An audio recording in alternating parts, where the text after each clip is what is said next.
Tai Viktorija, labai smagu tave matyti čia su mumis.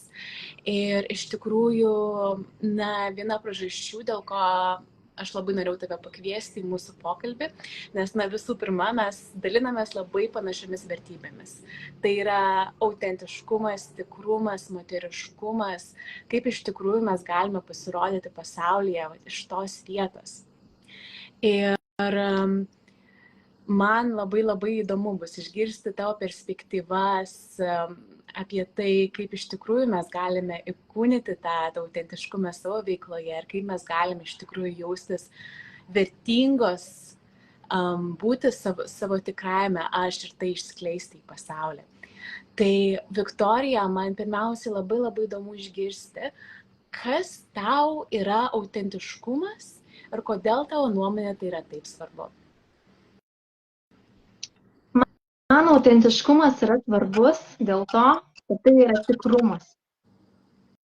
Aš savo gyvenime labai daug turėjau tokio netikrumo, neaiškumo, nestabilumo, kuris davė labai daug nesaugumo jausmo gyvenime. Ir dėl to man labai svarbu buvo pasidarę, kas yra tiesa, kas yra tikra, kaip reikia teisingai gyventi. Tai šitoje vietoje, tai kas yra autentiškumas, kas yra autentiška, ar ne? Jeigu taip žiūrėtumėm žodį reikšmę, autentiška reiškia tikra, iš originalių šaltinių. Tas, kas nemeluoja, kas yra tikra, reiškia, koks yra autentiškas žmogus, ką mąstau, ką sakau, tą darau. Aš nesu kažkoks apsimetėlis, sąmoningai ar pasąmoningai. Mes visai būna, ar ne? Kartais mes negalim būti autentiški, jeigu mes kažką jautim ir norim tą pasakyti, norim tą padaryti, mes tiesiog negalim, esam tokiai situacijai. Kartais mes savo viršininkui nepasakysim visko į akis, ką mes apie jį galvosim. Bet tai yra svarbiausia šitoje vietoje, suprasti, kad aš taip jaučiu, tiesiog esu kitoje situacijoje. Ir jeigu mes esam atviri prieš save, tiesiog šiuo metu aš žinau, kad sąmoningai žinau, kad aš užsidedu tą kaukę. Tai jau vis tiek yra autentiškiau, negu tiesiog savo bandyti, bet vis tiek jisai geras, vis tiek jisai gerai su manimi elgiasi tas viršininkas, nors galbūt tai netiesa. Tai autentiškumas yra tikrumas. Tikrumas įmanomas tik tada, kai pažįstam save, kai suprantam, kas yra tikra manyje. O tikra gali būti ojojoj, klodai, visatos kiekviename žmoguje. Tai būtent dėl to, kadangi mano pačios vidus labai turtingas, labai visoks ir ramus ir dramatiškas, ir švelnus ir aštrus gali būti ir moteriškas ir vyriškas, ir dar visokiausių atspalvių, atspalvėlių, skonių, kvapų. Dėl to yra labai svarbu save pažinti, suprasti, priimti kiekvieną savo dalį. Tuomet autentiškumas tampa natūrali būsena, o natūrali pasekmė yra meilė sau.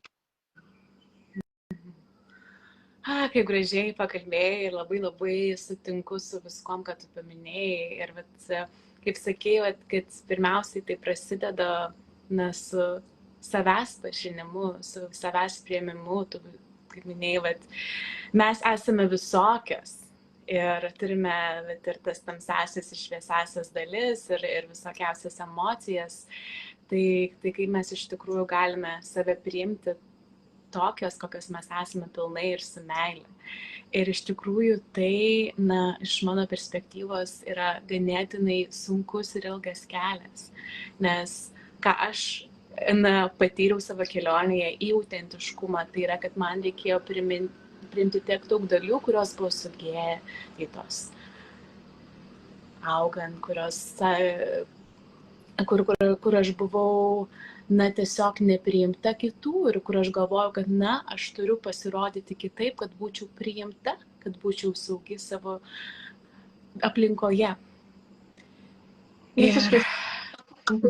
Dažnai tai yra autentiškumo kaina. Būti kažkieno nemėgstama. O mesgi norim būti visų mylimi, ne? Jeigu nori būti labai mylimas ir priimtas visų. Taip. Tai ir iš tikrųjų aš labai pastebėjau, kad ypač moteris labai jiems svarbu įtikti kitiems, jos bijo kitus nuvilti. Bet tas yra labai didelis dalykas. Ir kaip minėjai, pasirodymas autentiškume dažnai reiškia, kad, iš tikrųjų reiks kitus nuvilti. Kad galbūt reiks ne visiems įtikti. Ir man įdomu, galbūt iš tavo perspektyvos ir tavo kelionės, kas tau padėjo galbūt, pasirodyti autentiškume, nors žinai, kad galbūt ne visada būsi priimta. Kas padėjo sveikas ribų brėžimas. Sveikas ribų brėžimas, tai yra visiškai skirtinga negu daug kas siūlo. Ribų brėžimas dažnai išeina iš tokio noro kontroliuoti kito elgesį, tai mes kito nesukontroliuosim niekada, galim sukontroliuoti tik tai, ką mes darom, ką mes renkamės. Būtent sveikas ribų brėžimas yra iš tos pačios irgi meilės perspektyvos ir smalsumo perspektyvos. Tai reiškia, kad aš myliu save, myliu tą žmogų, kaip mes galime nubrėžti tokias ribas, kad būtų abiem gerai, kad būtų win-win scenarijus. Tai reiškia, kad aš nenoriu griauti to santykio, galbūt man su tuo žmogumi yra labai fainai bendrauti, tačiau yra kažkokie momentai, kurie man trukdo visiškai tam santykyje, ar pasirodyti tikrą, parodyti tikrus savo atspalvius, ar ne, savo charakterio kažkokias savybės. Galbūt jaučiu gėdinama, ar kaltinama, ar dar kažkas. Visą laiką reikalingas bendravimas. Autentiškas jausmų išreiškimas irgi labai padeda šitoje vietoje. Nuo pykčio iki meilės. Yra visas labai gražus spektras, su baimėm, nesaugumu, su visokiais. Tai ką man primena šitas situacijas, nes labai dažnai tai kyla ir iš vaikystės kažkokių dalį, arba patirčių iš anksčiau. Taip pat pasiūlymai ir taip toliau. Kaip galima visą tai išspręsti, ar ne? Viso to aš mokinu savo kursuose ir to reikia išmokti, nes niekas mus nemokino. Kaip atrodo, mums atrodo, kad mes autentiškai išreiškiam jausmus, bet mes dažniausiai išreiškiam arba tik tais myliu, man tu patinki, man labai faina, arba aš pykstu, kaltinu, tu toks ir anoks ir kitaip. Bet kad nuo aš pykstu, kaltinu, tu toks ir anoks ir aš bijau, kad aš tavęs neteksiu, jeigu tu toliau taip elgsies, nes aš noriu tų santykių. Ir kad ar galėtumėm pabandyti šitaip, nes aš tave labai myliu ir nenoriu, kad mums būtų blogai, aš noriu, kad mūsų santykiai veiktų, kad jie visi tiktų. Jeigu žmogus išgirsta viską nuo tu toks ir anoks, iki aš tave myliu ir niekada nenoriu prarasti, nes tu man belė koks brangus, žmogus visai kitaip eina į santykį, jis tada daug labiau yra nusiteikęs brėžti ribas kartu su tavimi ir klausytis tavo ribų, nes tu atėjai su meilės perspektyva ir su smalsumu, o kaip galėtumėm padaryti kitaip, geriau. Tai padeda tiek vilkui būti sočiu ir avys sveikos. Suprantat, tada iš abiejų pusių gaunasi win-win scenarijus. Tai būtent tai ir yra tai, ko reikia, kad ir santykiai nenukentėtų ir kartu išliktum autentiškas. Man tai labiausiai patiko, win-win scenarijaus ieškojimas kiekvienoje situacijoje. Aha, su ribų apibrėžimu aš pati turėjau irgi didžiulę kelionę ir tai buvo, prisimenu tiek daug situacijų, kai aš taip norėjau užsibrėžti tą ribą, bet tuo pačiu tai buvo sunku. Tai buvo sunku, nes taip buvo baisu, kad prarasiu kitą žmogų, jeigu aš užsibrėžiu tą ribą. Bet tuo pačiu... Ir kartais tai reiškia, kad su žmogum gali nebendrauti kažkiek laiko ir tai be galo skaudu, bet tada jau ateina į perspektyvą vertybės, o kas man yra svarbiausia vis dėlto, ne? Ir kiekvienos žmogaus iš principo vertybės yra skirtingos. Tai čia irgi didžiulis darbas, būtent su savim išsiaiškinti, tai kokios mano vertybės, tai vis dėlto man yra svarbiausia. Tikrai sutinku, kad tai gali būti labai sunku nubrėžti ribas moterims, kurios vertina santykius. Tikrai taip. Ir dabar, iš tikrųjų pasižiūrėjus į mano pačios kelią, tai žmonės, su kuriais aš dabar, kuriuos aš dabar turiu aplinkoje, visiškai pasikeitė. Ir aš dabar jaučiuosi, kad su jais aš galiu brėžti ribas. Ir jie su manimi brėžia ribas taip pat. Ir už tai yra žymiai lengviau, nes mes tiesiog turime tą santykį, kur tai yra normalu. Nes mes bandome pasirodyti autentiškume abu žmonės. Ir iš tikrųjų tai buvo taip pat nemažas procesas, galbūt paleisti kai kuriuos tos žmonės, su kuriais aš iš tikrųjų, kurie nenorėjo manęs priimti savo autentiškume, bet aš tiesiog giliai žinojau, kad mano į tai, ką aš vertinu, kokie yra mano poreikiai, galbūt šitas santykis tiesiog negali patenkinti. Ir viskas yra su tuo gerai. Bet man ir tai iš tikrųjų labai didelis dalykas buvo suvokti savo poreikius. Nes aš iš viso nesupratau, kokie tie yra mano poreikiai. Ko man reikia, kad aš jausčiausi saugi, kad aš jausčiausi mylima. Ir supratau, kaip tai yra svarbu iškomunikuoti kitam žmogui, nes kitaip tas žmogus, jis nežinos, nes dažnai mes moteris galvojam, kad kitas žmogus turi žinoti iš karto mūsų visus poreikius ir nors pačios jų neiškomunikuojam. Visiškai sutinku. Norim, kad ten skaitytų mūsų mintis. Taip. Dabar, grįžtant į veiklos kūrimą, aš su tavo perspektyvos pastebėjau, kad, perinant į tą autentišką veiklą, iš galbūt tos veiklos, kuri anksčiau nebuvo tokia, kuri uždega sielą, kuri nesijauti tokia prasminga, man nebuvo tokia labai labai didelė iniciacija į tai, kaip aš pasirodau pasaulyje, kiek aš sau leidžiu būti pamatytai. Ir tai man jautėsi labai labai pažeidžiamai. Aš dar dabar jaučiuosi, kai aš dalinuosi iš savo autentiškumo, iš to, kas man iš tikrųjų labai rūpi, kuo aš iš tikrųjų labai tikiu, jaučiuosi tokiame pažeidžiamume, nes tai esu tikroji aš. Ir ypač dažnai tos mano žinutės, tos mano dalys, kurios išreiškiau, jos buvo taip sugėdintos mano vaikystėje, kad man buvo toks didžiulis darbas pirmiausia jas priimti ir jas išleisti šviesą ir pamilti, kad jos iš tikrųjų net galėtų pasirodyti. Ir aš irgi suvokiau šitame dalyke, kad jeigu mes norime kurti savo veiklą autentiškai, tai iš tikrųjų tai yra toks didžiulis vidinis darbas, nes tai reikalauja pasirodyti tai reikalauja žinoti savo vertę, kaip sakai, žinoti savo ribas. Ir jeigu mes savo gyvenime nejautėme vertės, jeigu mes savo gyvenime negalėjome užsibrėžti ribų, tai visas tas dalykas pasirodys ir kuriant veiklą. Ir aš pati jaučiu savo autentiškos veiklos kūrimo kelyje, kad kai aš sprendžiu šitos dalykus, kurie ateina kuriant veiklą, tie visi sunkumai, tie visi iššūkiai, tie visi limituojantis įsitikinimai, kaip aš pasirodau, kaip aš išsireiškiu, kaip aš leidžiu save būti pamatyti, tai viskas išsineša ir į mano asmeninį gyvenimą. Ir man įdomu, Viktorija, galbūt kokia buvo tavo kelionė į autentišką savo išraišką, į autentiškos veiklos kūrimą, galbūt su kokiais iššūkiais tu susikūrei ir tu susidūrei ir kas tau padėjo. Čia iš tikrųjų labai ilga istorija. Galėčiau pasakoti. Pirmiausia, noriu atliepti, Vaida, tavo skausmą. Puikiai suprantu šitą situaciją, nes ir pas mane panašiai buvo. Yra tos dalys, kurios nenori būti matomas, nes kažkada jos buvo atstumtos, nemylimos, galbūt suignoruotos net.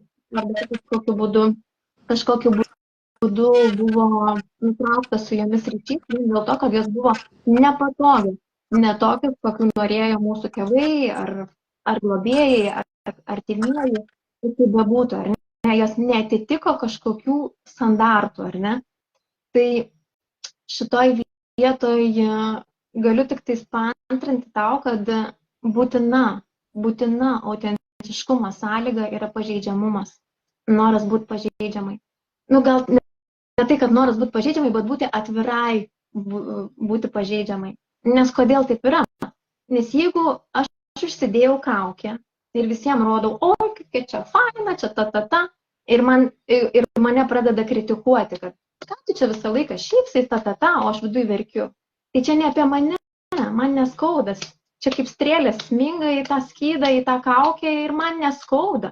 O kai aš rodau savo širdį, kai aš rodau tai, kas aš esu, savo tikrą pasaulį ir mane kritikuoja, tos strėlės, tuomet kritikos strėlės smenga tiesiai ten, kur jautriausia, ten, kur pažeidžiamiausia. Tai natūralu, kad mes ir bijom to, nes kažkada buvom išjuoktos, kažkada buvom, kažkokios situacijos, kurios rodė, kad jeigu tu tokia, su tavim nedraugausiu, nebūsiu, tu atstumta. Nutrauks ryšį. O ryšys kiekvienam žmogui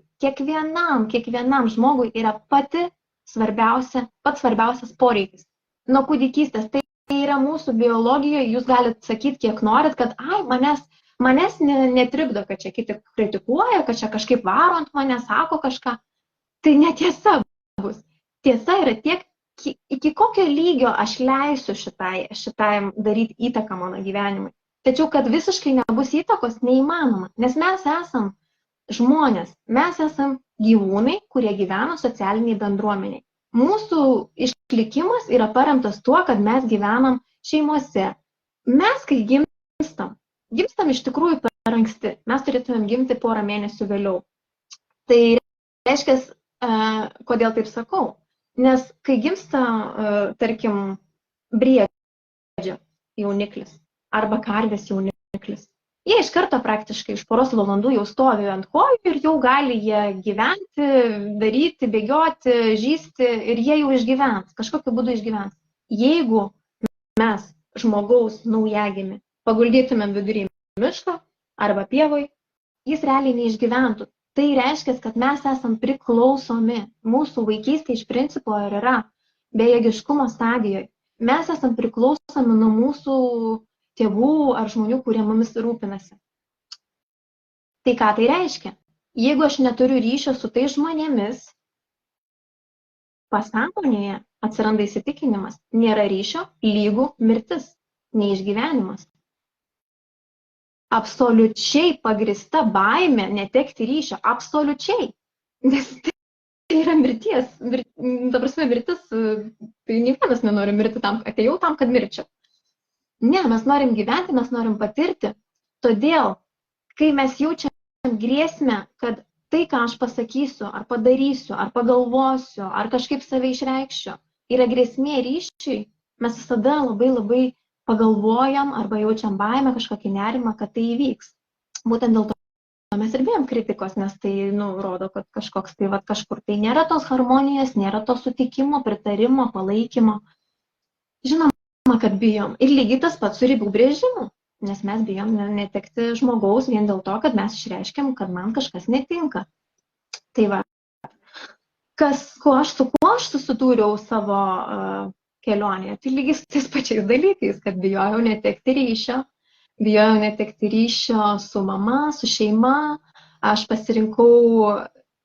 padariau pasirinkimus, kurie buvo nepriimtini mano šeimai. Buvo periodų, kai mes po kelis mėnesius nebendravome, kai aš bandžiau išsireikalauti pagarbos, nes jos nebuvo.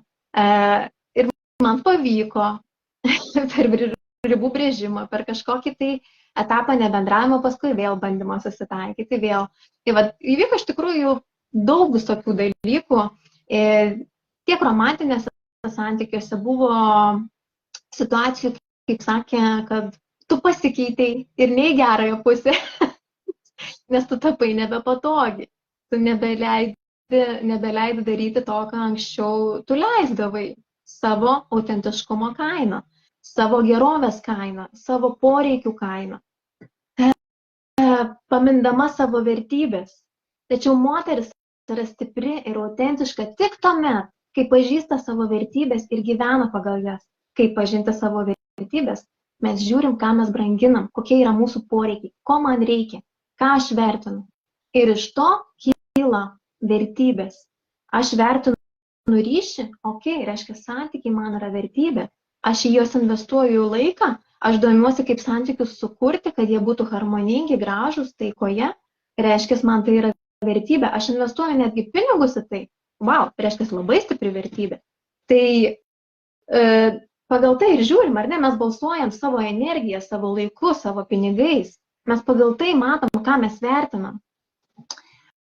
Tai vat, ir man įvyko visų pirma toks labai stiprus savęs pažinimas, išėjimas iš chameleono stadijos, kur vien tik tais prisitaikai, vien tik tais bandai kažkaip tai tą ryšį palaikyti, nors matai, kad galbūt su tai žmonėm neįmanoma tokio ryšio sukurti, koks tai yra tau organiškas, koks tai yra ekologiškas, kad būtų win-win scenarijus, nes galbūt žmonės nemoka jo kurti ir tu mokyk juos nemokės, jie nenori.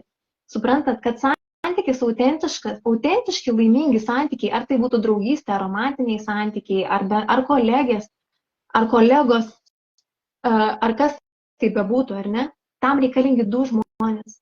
Tačiau sugriauti tą santykį gali ir vienas žmogus. Todėl jeigu abudu žmonės nenori to paties, kad būtų win-win ir tau gerai, ir man gerai, tada to nebus. Jeigu žmogus turi kažkokių tokių dažniausiai tai būna iš žaizdų, kad man, nes kažkada buvo per mažai duota tokiam žmogui. Tai va, tai mes renkamės, ar mes jam padedam kartu augti ir būnam kartu ir kiek savęs neišduodant tai galim padaryti, ar vis dėlto būti su to žmogum būtų savęs išdavystė ir galbūt aš turiu sumažinti, mūsų formatas bendravimo turi pasikeisti, galbūt mes su to žmogum galime aptarti tik tais 1, 3, 4 dalyką, bet tačiau šitos temos mes negalim liesti, nes šitoj vietoje jie suskaudinama. Suprantat, tai visi tie dalykai turėjau aš pirmiausia iš viso suprasti, kas man svarbu, ko man reikia, kad aš būčiau laiminga, nes neturėjau žalio supratimo, kaip tai atrodo, kad būčiau laiminga iš tikrųjų.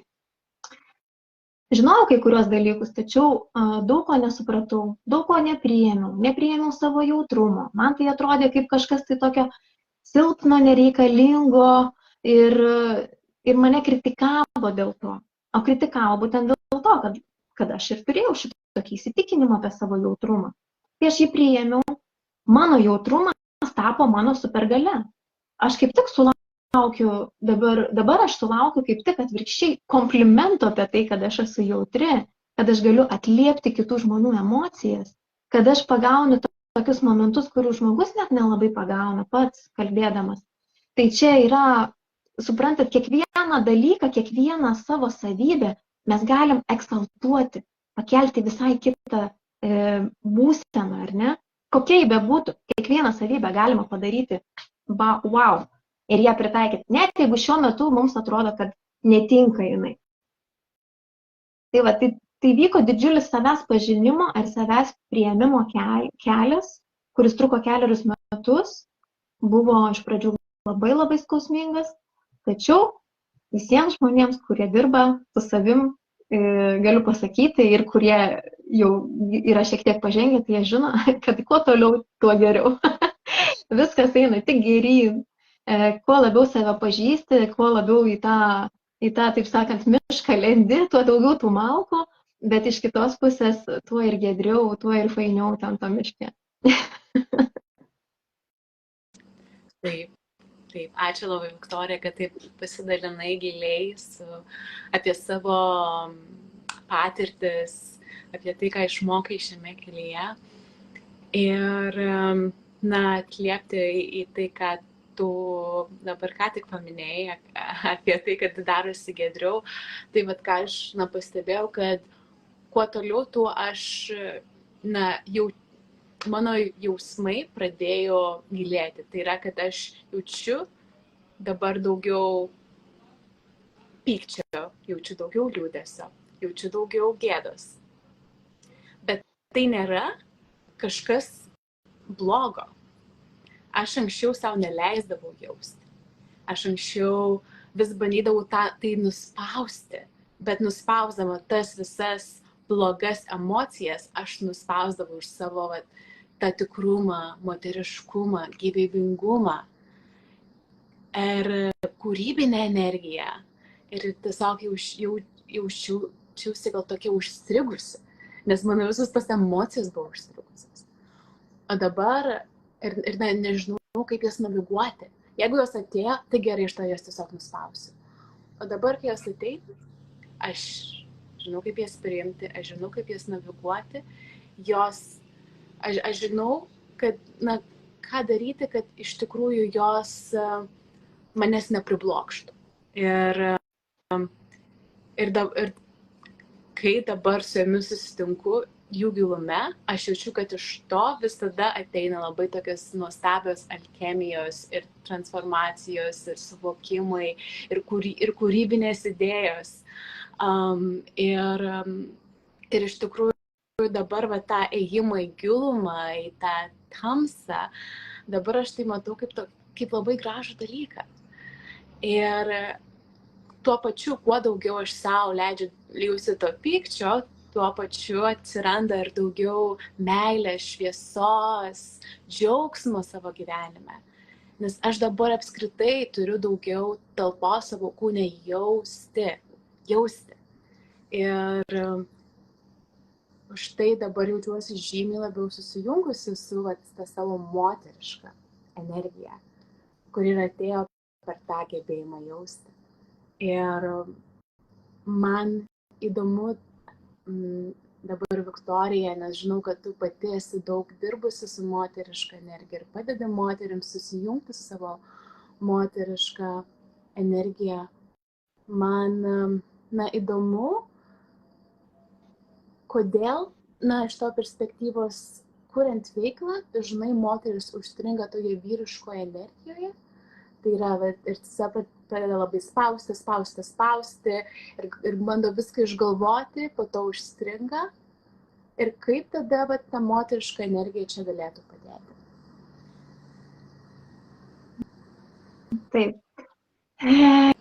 Jo, mes visi savyje turim tiek vyrišką, tiek moterišką energiją. Tiesiog proporcijos jų šiek tiek skirtingos. Kiekvienam žmoguje. Būnagi labai moteriškų vyrų ir labai vyriškų moterų, būna labai moteriškų moterų ir labai vyriškų vyrų, ar ne? Ir visa tai yra labai gražu, kai mes ir turim būti skirtingi, ar ne? Nes jeigu būtume visi vienodi, būtų visai neįdomu gyventi. Tai kas atsitinka, kai moteris mes pradedam daryti veiklas, ne hobius, ne kažkokius savo, kaip būreliais galima vadinti, ar ne? Tiesiog. Kai pradedam daryti kažką rimčiau, kažkokią rimtesnę karjerą, galbūt karjeros kažkokios siekti, ar verslininkės esam. Šitas pasaulis yra sukurtas vyrų vyrams. Reiškia, šitam pasaulyje daugiausiai yra pagal vyrišką energiją viskas sudėliota. Pažiūrėkit. Ką tai reiškia? Einam kiekvieną dieną į darbą, nuo 8 iki 5 turim dirbti. 5 dienas per savaitę. Jeigu tai būtų moterims sukurtas pasaulis, mes labai labai gražiai susidėliotumėm viską pagal mūsų ciklą. Nes yra savaitės, kai mes labai energingos, o yra savaitės, kai norim tiesiog susisukti į kamuoliuką ir gulėti po antklodį. Ar ne, yra tokių dienų. Ir tai yra visiškai natūralu moteriai. Moteris eina per tuos ciklus daug greičiau negu vyrai. Todėl, ką tai reiškia? Mes turim tai atkreipti dėmesį, nes būtent išėjimas iš savo šito ciklo, iš savęs girdėjimo, iš savo kūno girdėjimo, mus ir išveda iš moteriškos energijos. O kad būtume sėkmingos vyrų pasaulyje, tai yra natūralu, kad mums reikalingos vyriškos savybės. Mes turim būti griežtos kartais, mes turim konkuruoti, nors moteriai natūralu yra bendradarbiauti, o ne konkuruoti. Mes turim būti iniciatyvios, tokios, taip sakant, stiprios pasaulio akise. Ką tai reiškia? Tai reiškia, kad mes turim labai įgalinti savo vyrišką energiją. Ir viskas su tuo yra labai gerai, kol mes išlaikom harmoningą vidų. Jeigu mes užstringam toj vyriškoje energijoje ir grįžusios namo pas savo mylimą vyrą nesugebam perrinkti į moterišką energiją ir tapti vėl moterim, kuri yra švelniai, jauki, kuria šeimos atmosferą, ar ne, kuriai svarbu santykiai ir taip toliau. Aišku, visos moteris esam skirtingos, tiesiog aš kaip stereotipą tokį pasakoju. Kas tuomet atsitinka? Vyras pajaučia tavo vyrišką energiją, o du vyrai, jie konkuruoja. Vyras su tavim neis konkuruoti, muštis ar kažkaip su tavim kažką daryti, ar ne, tokio konkuruojančio, konkurencingo. Dažnai ir tada dažnai, jeigu moteris ilgą laiką būna užstrigusi tam vyrišką energiją, vyrai išeina į pasyvumą, jie pradeda būti pasyvūs, sulenda į savo olą, ar ne, prie kompiuterio, į žvejybą, su draugais, į sportą. Ir kas tada būna? Liekam tada dažnai vienos ignoruojamos arba mūsų poreikiai kažkokie būna nebepatenkinami. Nes vyras nebelieka natūraliai traukos, nes pliusas minusą traukia. Vyriškumas ir moteriškumas, jie labai gražiai vienas kitą traukia. Tačiau jeigu mes išeinam iš to balanso, nebelieka traukos, nebelieka poliškumo. Tai ką daryti? Moteris turi išmokti valdyti šitas energijas savyje. Šitą neįmanoma padaryti be savęs pažinimo, be savo dalių pažinimo, be to, kas yra manyje moteriška, kas vyriška. Be to, gyvendami moderniam pasauliu, ypač mes moteris, esam mokinamos, kad mes esam laisvos, nepriklausomos modernios moteris, kuriams nieko nereikia, ypač vyrų. O vyrų pagrindinis poreikis, vienas svarbiausių poreikių yra būti reikalingu, būti naudingu. Ir mes to jam nebeduodam. Ir tada gaunasi, kad ir jo poreikiai nebepatenkinti santykyje. Ir tada labai dažnai griūna santykiai, ypač romantiniai santykiai. Ir ne tik, iš principo su vyrais griūna santykiai. Tai va, tai ką reikia daryti tokiu atveju? Kaip sakau, pažinimas savęs plus verslas turėtų būti daromas kiek įmanoma moteriškiau. Aš tikiu, kad autentiškos veiklos moteris yra sąmoningos, jos yra ne tik verslios, bet jos yra ir sąmoningos, jos nori save pažinti, suprasti ir tikiu, kad nori išlikti moteriškas. Tai mūsų ir verslą geriausia daryti moteriškai. Tai ką tai reiškia? Kas augina moterišką energiją? Bendradarbiavimas. Turim surasti būdų bendradarbiauti. Vieną kitą rekomenduoti. Surasti būdų daryti bendrus projektus, vieną kitą palaikyti. Moterų ratai. Vien tai, jeigu moteris yra viename kambaryje, vienoje patalpoje, jau visų moterų moteriška energija kyla. Įsivaizduojat, kaip nuostabu. Moterų ratai jau kelia mūsų energiją. Net nereikia nieko daryti, tiesiog paplepėti, susirenkam. Kaip fainai. Išlikti autentišką savo, nes, kaip sakiau, yra visokių moterų, visokių įsitikinimų, visokių tikslų gyvenime, visokių vizijų, kaip atrodo mano svajonių gyvenimas. Ir visos mes moteris, ir visa tai yra autentiška ir tikra. Tai suprasti, ko aš kaip moteris noriu, nes tai, jeigu moteris nori likti namų šeimininkė ir kurti savo erdvę namuose, savo meilės erdvę, daryti jaukumą, dekoruoti, auginti vaikus, tai yra lygiai taip pat svarbu, kaip moteris verslininkė, kuri kūrė milijoninius verslus. Jos abidvi moteris. Ir jeigu jos sugeba išlikti savo moteriškame atsipalaidavime, tai yra fantastika. Bet jos čia yra kraštutinumai du. Tačiau jos abidvi yra moteris. Ir dėl to nereiškia, kad jos kažkuri moteriška ar kažkuri nemoteriška. Dažniausiai kas atsitinka, mes kažkur toje amplitutės pusėje, ar ne? Kažkurioje amplitutės vietoje atsirandam. Mes norim ir šeimos, ir verslo. Mes norim tiek karjeros ir kažkokių pasiekimų, pripažinimo pasaulyje, tiek ir šeimos, namų jaukumo, santykių harmonijos, išpuoselėtų vaikų, prižiūrimų, auklėjimų ir taip toliau. Nes vaikai, jeigu neauklėjami, jeigu jie neprižiūrimi, automatiškai kelia problemas. Na, tai nereiškia, kad auklėjami ir prižiūrimi vaikai nekelia problemų. Tiesiog tai yra didesnė tikimybė, kad bus problemų mūsų vaikai su atžalom, nes vaikai jaučia labai mūsų energijas. Iki 7 metų iš viso moteris ir vaikas yra absoliučiai susiję.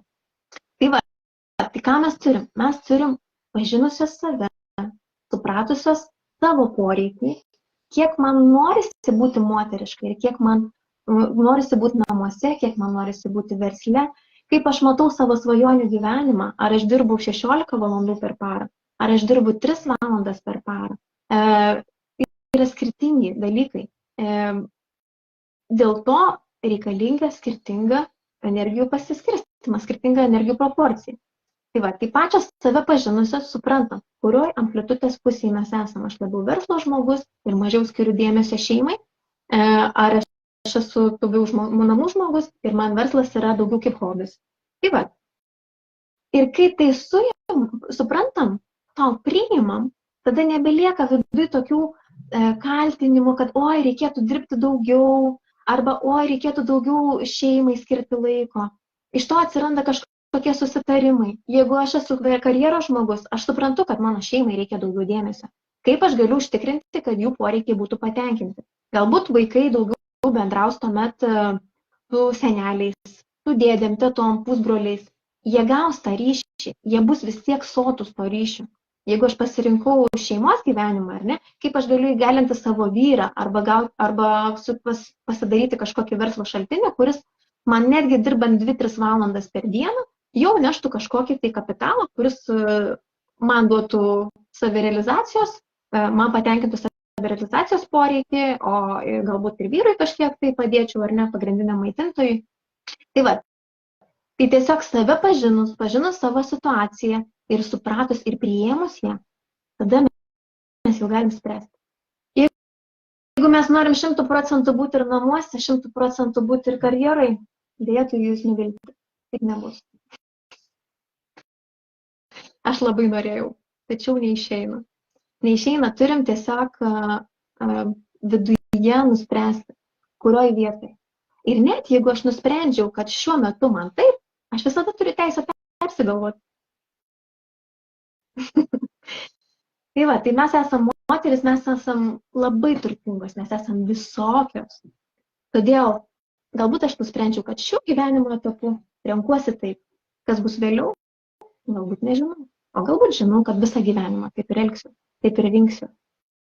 Tai va, tai iš to savęs pažinimo, iš to savo moteriškumo pažinimo, iš to, kokie mano moteriški poreikiai ir jie patenkinti, kad būtų, aš jau galiu spręsti ir priimti sprendimus, kurie bus naudingi tiek mano asmeniniam, tiek profesiniam gyvenimui. Viktorija, kiek daug čia svarbių dalykų paminėjai. Ir, visų pirma, vieną dalyką paminėjai apie tą vyriškos ir moteriškos energijos integraciją. Nes man kaip buvo, kad aš, pirmiausia, buvau labai toje vyriško energijoje ir buvau atsijungusi nuo moteriškos energijos. Po to tas suvokiau ir pradėjau taip giliai tą moterišką energiją, kad tą vyrišką energiją pamiršau. Ir tada, atrodo, tas mano moteriškas flow irgi pasiklydo be aiškios struktūros. Ir tada tokiam jaučiausi chaose dideliam, nes niekas manęs nelaiko, atrodo, tų ribų nėra, kažkokių aiškių, aš vis pasiklystu toje tekmėje, nes ta tekmė irgi turi būti laikoma. Ir tada būna, kad nebelieka struktūros, jeigu mes moteriškai energijos, nebelieka struktūros, jeigu mes vyriškai, ir griežtai kartais būna, nebėra lankstumo.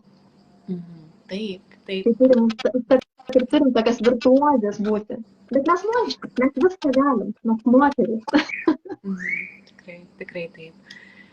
Taip, ir tada, tu minėjai apie balansą, apie iš tikrųjų, kaip, nėra tokio vieno būdo, kiek čia dirbti, kiek čia turėtų būti vyriškos energijos, kiek moteriškos energijos. Ir, kad mes visos turime, teisę pasirinkti, iš tikrųjų, kiek mes norime skirti dėmesio darbui ir, kaip minėjai, tai gali skirtis pagal gyvenimo sezoną ir mes galime pakeisti nuomonę. Tai iš tikrųjų aš pati kai pastebiu save ir kai pradėjau dabar labiau gyventi iš savo tos tikrosios aš, tai aš pastebėjau, kad mano gyvenime iš tikrųjų tokie labai aiškus sezonai.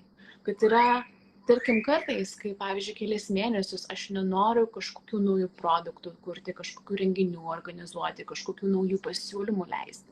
Nes tiesiog yra toks galbūt didžiulis noras eiti galbūt labiau gilyn į save, galbūt į santykius ir nesijaučiasi, kad reikia energijos dabar skirti labiau tiems dalykams.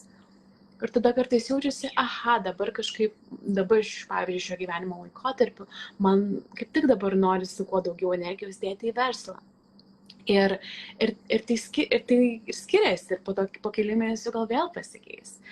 Ir tiesiog bandau kuo labiau irgi gerbti šitai ir klausyti savęs, klausyti savo poreikių, o ne tų išorinių lūkesčių, kaip aš turėčiau pasirodyti ir kiek energijos skirti kam. Ir taip, kiekviename momente sprendim, patys priimam sprendimus ir pasirinkim. Ir dar vieną klausimą, Viktorija, turiu. Tai labai daug moterų, kurios kuria veiklą, jos jaučia tokį didžiulį, ateina kažkokiu momentu į perdegimą. Ir ateina į tokį jausmą, kad jos turi čia padaryti labai labai daug dalykų, nieko nespėja, kaip čia dar ir šeimoje pasirodyti, ir versle pasirodyti, ir tiek daug visko vyksta, o aš nieko nespėju. Ir man įdomu tada, ką galbūt turėtum pasakyti toms moterims, kurios yra dabar šiuo metu šalia perdegimo ribos ir kas galbūt šiuo metu joms galėtų padėti galbūt grįžti į tą didesnį balansą ir ramybę savyje.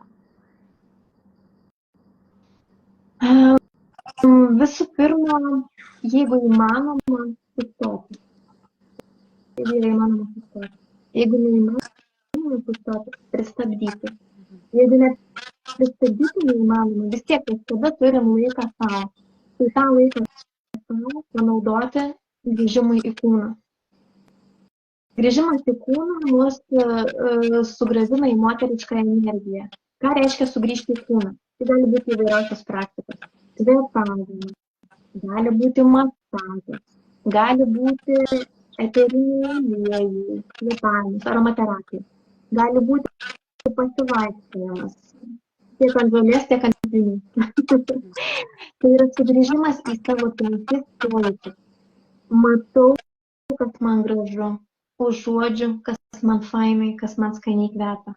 Girdžiu, kas mane nuteikia taip, kaip aš noriu, kad mane nuteiktų. Jeigu trūksta energijos, galbūt kažkokia energija, ar ne? Jeigu man kaip tik trūksta ramybės ir poilsio, gal įsijungiu kažkokią meditacinę muziką. Lytėjimas. Todėl ir sakau, masažai, drabužiai, kurie maloniai jaučiasi ant kūno, galbūt šilkas, satinas, minkštas megztukas, šukuotis plaukus, masažas veido, savimasažas, guaša. Jeigu nėra pinigų, ar ne, dažnai moteris sako, oi, masažams negaliu sau leisti. Jūs visada turit pirštukus. Jeigu turit internetą, YouTube pilna yra savimasažo. Veido jogos pamokų. Galite įsigyti už kelius eurus guaša. Žinot, guaša, tokia mentelė raityta. Ir su ją galima daryti limfodrenažinį veido masažą, dekoltė. Patikėkit, daro stebuklų. Pėdų masažas. Vien laikymasis už rankų su kažkuo, ką tu myli. Jau tai sugrąžina, jau lytėjimas malonus. Kremai, losjonai, aliejai įvairiausi. Pagulėjimas vonioje, prie žvakių šviesos, su eteriniais aliejais. Tai yra būdas gauti, ir dar įsijungus, pavyzdžiui, muziką, tai yra būdas gauti malonų stimulą visiems savo penkiems pojūčiams. Kai mes sugrįžtam į kūną, kas atsitinka? Moteriška energija, jinai atsipalaiduoja. Moteriai, kuri nori, kad jai sektųsi, jinai būtinai turi būti atsipalaidavimo būsenoje. Būtinai. Ar jinai darytų verslą, ar jinai asmeninius santykius tvarkytų, ar asmeninį gyvenimą, savirealizaciją, kas tai bebūtų, būtina yra atsipalaidavimo būsena. Aš nesakau, kad visą laiką būti atsipalaidavus, nes yra kartais momentų, kai reikia tikrai pavaryti, ar ne? Kažką tai darom. Bet tada supraskit, kad jūs tada esate vyriškoje energijoje. Ir kai pasibaigia tas dalykas, čik, mygtukas pasijungia ir mes perinam savo moterišką energiją, nes tai yra mums natūrali. Kitaip perdegsim. Mes būtent dėl to ir perdegam, kad užstringam savo vyriškoje energijoje. Daryt, aš privalau grūst, parnešti tą mamutą. Tai nėra natūralu mūsų kūnams, tai nėra natūralu mūsų biochemijai, nėra natūralu mūsų nerviniai sistemai. Taip, mes esame stiprios, mes galim labai daug dalykų padaryti, mes mokam puikiai multitaskinti. Mes vienu metu galim skalbtis, valgyti, virti, vaiką prižiūrėti ir dar su draugė kalbėtis. Mes tą puikiai mokam, mes visos esam nuostabios. Tačiau, kai reikia daryti tokius labai struktūruotus ir veiksmus ir daug dalykų, kurie yra iš vyriškos energijos, tuomet mes pervargstam. Tai pirmas žingsnis yra sugrįžti į savo kūną, į savo 5 pojūčius. Kvėpavimas, pranajamos, jeigu nemokat, yra kvėpavimas kvadratu. Labai paprastas. Pirmas žingsnis 4 sekundės įkvėpimui, antras žingsnis sulaikau 4 sekundėms, trečias žingsnis iškvėpiu per 4 sekundės ir tada vėl sulaikau 4 sekundėm. Ir vėl kartoju. Įkvėpimas, sulaikymas, iškvėpimas, sulaikymas. Jisai nuramina kūną kiek įmanoma. Jeigu jaučia didelį stresą, pavyzdžiui, prieš susitikimą, ar kažkokį tai pokalbį, ar tiesiog kažkas vyksta, kas jūs stresuoja, pabandykit kvėpavimą kvadratu. Nors 2 minutės pakvėpuokit taip, pajusit, iš karto būsena bus visai kitokia. Papildai. Vėl kūnas, ar ne, stiprinam kūną. Man, nežinau, ašvaganda yra aukso vertės. Jinai reguliuoja kortizolio lygius. Todėl, kad kai mes darom kažką tokio vyriško, mes išeinam, sakau, iš savo moteriškos energijos ir tai natūraliai kūnui kelia kažkiek streso. Kortizolis yra streso hormonas. Ašvaganda, jinai puikiai padeda. Man asmeniškai. Jau nebekalbu apie eterinius aliejus, kad levanda, ramunėlė, vanilės kvapas, jis labai irgi nuramina, duoda tą pasitenkinimo jausmą ir panašiai. Tai dažnai turim nepakankamą kiekį vitamino D. Vitamino B kompleksas būtinas nerviniai sistemai. Mes labai pamirštam tai. Pasotinkim kūną.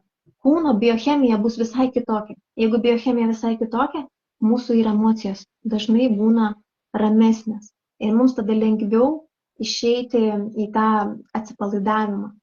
Tai stiprinkim pirmiausiai kūną, ryšį su savim kelkim, per tą patį kvėpavimą irgi galima ryšį su savim, su savo siela, su vidum, intuicija. Jeigu darysit šitos žingsnius, jeigu eisit į savo vidų, į savęs klausimąsi, o kaip jaučiasi mano koja, o kaip jaučiasi mano ranka, o kaip mano pilvas, o kas krūtinėje darosi, o kas gerklėje, meditacijos visokios ir nebūna šitam.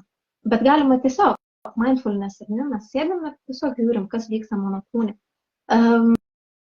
Jūs pamatysit, kaip atsiras natūraliai balansas didesnis.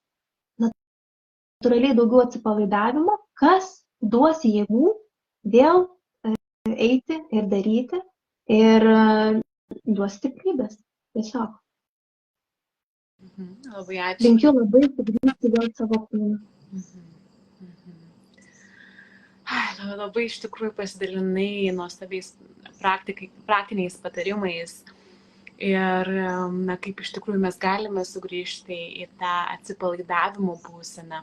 Ir dabar dar turiu tokį vieną klausimą, kuris man kilo iš vieno dalyko, kurį tu paminėjai, kad tu kažkaip sakei, kad jeigu mes norime pasiekti sėkmę, mums būtina būti atsipalaidavusios.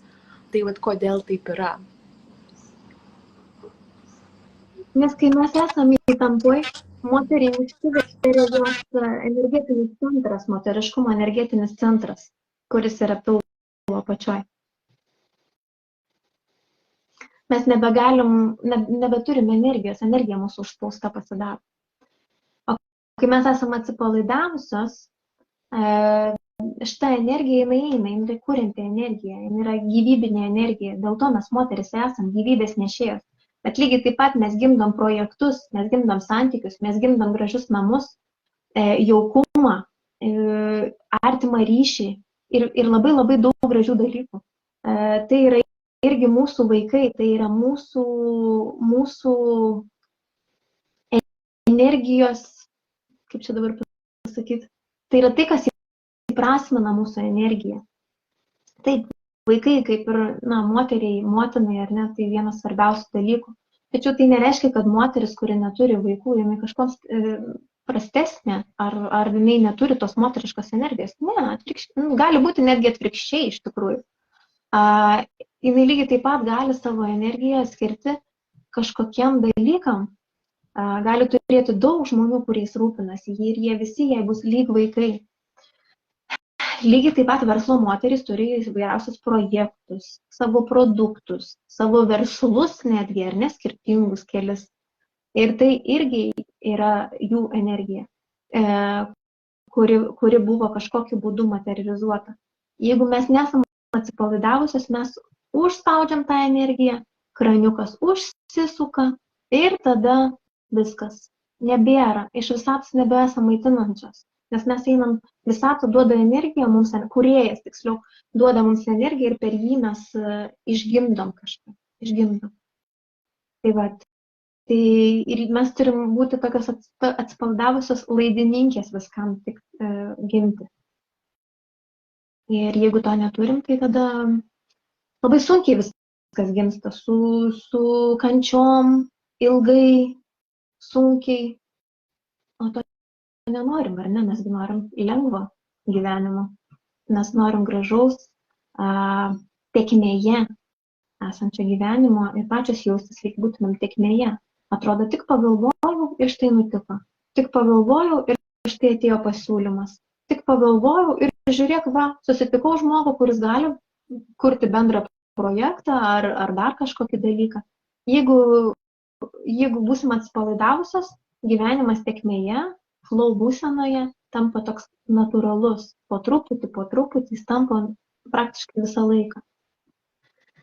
Tai va, o išeiti iš tos flow būsenos išeinam per įtampas. Per įtampas. Įtampas atsiranda irgi per emocijas. Tai va, čia vėl tas ratu. Darbas su savim.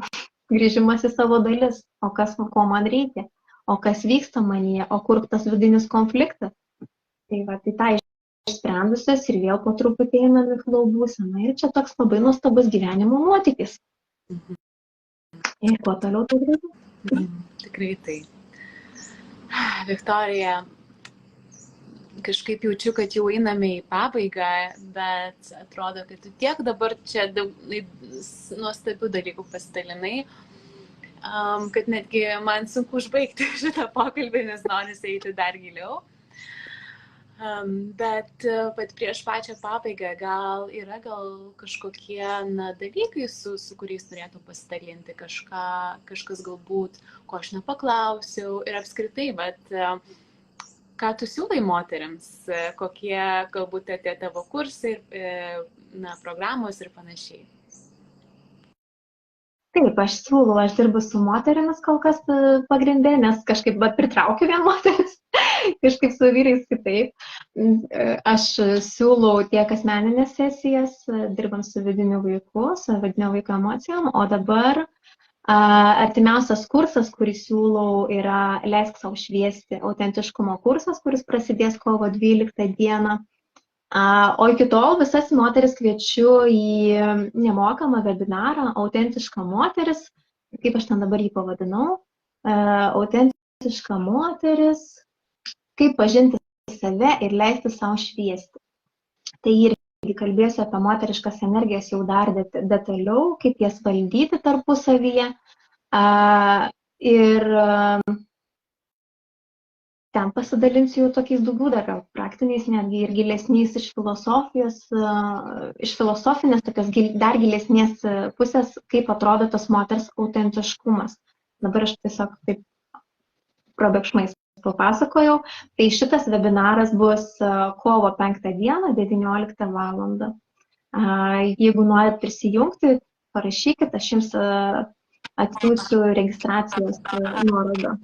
O kaip moteriai aš labai noriu palinkėti drąsos. Noriu palinkėti drąsos, pamatyti visas savo dalis, pamatyti tai, kas ten yra viduje, net jeigu ne visada jas priimu, ne visada tos dalys man yra patogios, ne visada malonu jomis bendrauti. Galbūt aš netgi jas jaučiu kaip blogas, patikėkit, mūsų kūnas visada yra mūsų pusėje. Jeigu mumyse yra kažkoks tai mano aspektai, charakterio savybės, kažkokie norai, troškimai, visa tai vis tiek yra apie mane. Ir turim suprasti, kokia priežastis, kokia pagrįsta priežastis toms dalims atsirasti. Tai va, tai per savęs pažinimą, per smalsumą eiti į vidų ir drąsą eiti į vidų, mes galim nuversti kalnus, mes tapti galim visiškai autentiškai. Ir neseniai iš tikrųjų sulaukiau klausimų, ne klausimų, tokios gal ir būtų replikos, tai sako, save erzina žiūrėti, žinai. Sako, ir aš tada pradėjau galvoti, ir aš tik neįtinu, tik kažką taip papasakoju, nes žmonės erzina, tai žmonės apsimetinėja. Bet vis dėlto galvoju, nu jo, visko būna, kad kartais va, ką tik nuraminai rėkiantį vaiką ir jau ne kažkokį tai laivą daryti ar kažkokį istoriją rašinėti. Tai žinoma, būna, tai emocijų persipinta. Bet aš ne taip supratau. Supratau, kad žmonės mes nemokam priimti džiaugsmo savyje ir kituose. Jeigu matom kitame džiaugsmą ir jis mane erzina, greičiausiai bus, kad aš pati nemoku savo džiaugsmą priimti. Man atrodo, tai kaip apsimetėsi, kad tai netikra. Tai iš tikrųjų tas darbas su savim ir yra. Mes ruošiam save džiaugsmui. Ir gyventi kančioj, liūdesy, gėdoj, tai yra mūsų komforto zona. Todėl gyventi džiaugsmo kupiną gyvenimą tampa nepažinta būsena, į kurią aš ir kviečiu. Tai va drąsos einant į savo džiaugsmą, drąsos savęs pažinime merginos aš jums linkiu ir labai kviečiu susitikti kovo 5 dieną, 19 valandą, pabendrausim, ten bus ir praktinės dalis, kad galėsim kartu susipažinti ir pabendrauti jau giliau, užduoti klausimą. Nuostabu. Labai dėkoju, Viktorija, už tavo išmintį. Pasidalinai tiek daug labai svarbių praktinių patarimų ir labai džiaugiuosi, kad buvai šiandien su mumis. O prieš pabaigą aš taip pat dar priminsiu, kad liko paskutinės kelios dienos prisiregistruoti į mūsų naujos Mastermind narystės laukiančiųjų sąrašą. Tai bus, narystė moterims, kurios jau kuria sąmoningas ir autentiškas veiklas, bet nori palaikymo, nori būti su moterimis, kurios mato tave ir kurios iš tikrųjų supranta, per ką tu eini. Mes integruosime tiek moterišką, tiek vyrišką energiją, dirbsime prie struktūrų, prie strategijų, bet taip pat žiūrėsime, kaip mes iš tikrųjų galime kurti veiklą iš balansų, pasitikėjimo savimi. Ir, kaip Viktorija minėjo, iš tos ramybės, iš to atsipalaidavimo. Ir iš tikrųjų kurti taip, kaip jaučiasi geriausiai mums, o ne taip, kaip sako kiti žmonės. Tai labai kviečiu ir nuoroda bus ir apačioje. Taip pat, jeigu norite prisijungti prie Viktorijos webinaro, tikrai ją rašykite ir apskritai pakvieskite Viktoriją į draugus. Ir tikrai labai, aš matau, kad tai yra nuostabi moteris, kuri turi labai daug išminties pasidalinti ir tikrai spinduliuoja autentiškumą. Ačiū. ačiū merginos, aš irgi įdėsiu linkus vietą. Iki pasimatymų.